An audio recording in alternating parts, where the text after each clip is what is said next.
Good evening, everyone. Before we begin our presentation, allow us to introduce ourselves. My name is Cindy, and my friend is Betsy. We are the fourth semester students of the Diploma 3 Radiology Study Program, Widya Husada University, Semarang. We will discuss the circulatory system.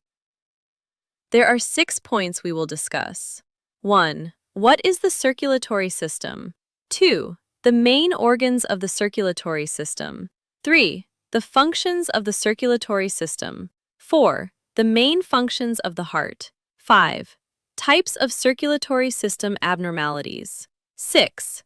Common types of hospital equipment used to detect circulatory system abnormalities. Point 1 is, what is circulatory system? The circulatory system transports blood, nutrients, oxygen, carbon dioxide, and hormones throughout the body. The heart pumps blood via arteries and veins, delivering nourishment to cells and supporting disease defense. It also regulates body temperature and pH to maintain homeostasis, while removing waste products like carbon dioxide and metabolic byproducts. Point 2 is the main organs and components of circulatory system. There are 4 main organs and components of circulatory system. The first is heart. The heart pumps blood to circulate. The second is blood vessels. Blood vessels consist of capillaries, arteries, and veins. The third is blood. Blood transports oxygen, nutrients, hormones, and carbon dioxide. It consists of red blood cells, white blood cells, and plasma. The fourth is the lungs. Lungs facilitate the exchange of carbon dioxide and oxygen in the respiration. Point 3 is the functions of the circulatory system.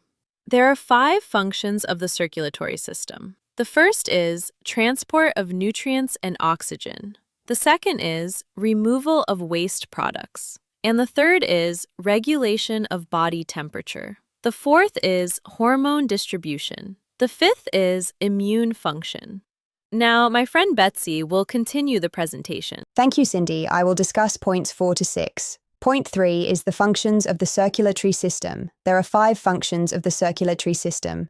The first is transport of nutrients and oxygen. The second is removal of waste products. And the third is regulation of body temperature. The fourth is hormone distribution. The fifth is immune function. Point 5 is types of circulatory system abnormalities. In my presentation, I will talk about 6 types of circulatory system abnormalities. The first is heart failure. The second is arrhythmia. The third is coronary artery disease. The fourth is atherosclerosis. The fifth is stroke. And the sixth is hypertension. Point 6 is hospital equipment used to detect circulatory system abnormalities. In my presentation, I will talk about 2 common types of hospital equipment used to detect circulatory system abnormalities. The first is Doppler ultrasound.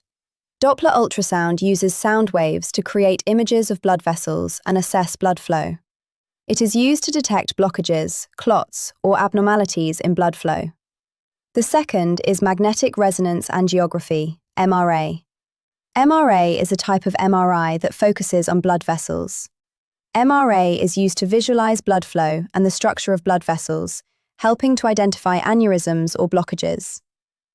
That's all about my presentation, and thank you for listening. Practice is the key to mastery. Every effort, no matter how small, gets you closer to perfection. Keep going. Your dedication will pay off. Latihan adalah kunci menuju penguasaan keterampilan berbahasa. Setiap usaha, sekecil apapun, membawa Anda lebih dekat ke kesempurnaan. Teruslah maju, dedikasi Anda akan membuahkan hasil. Salam dari Pak Budi.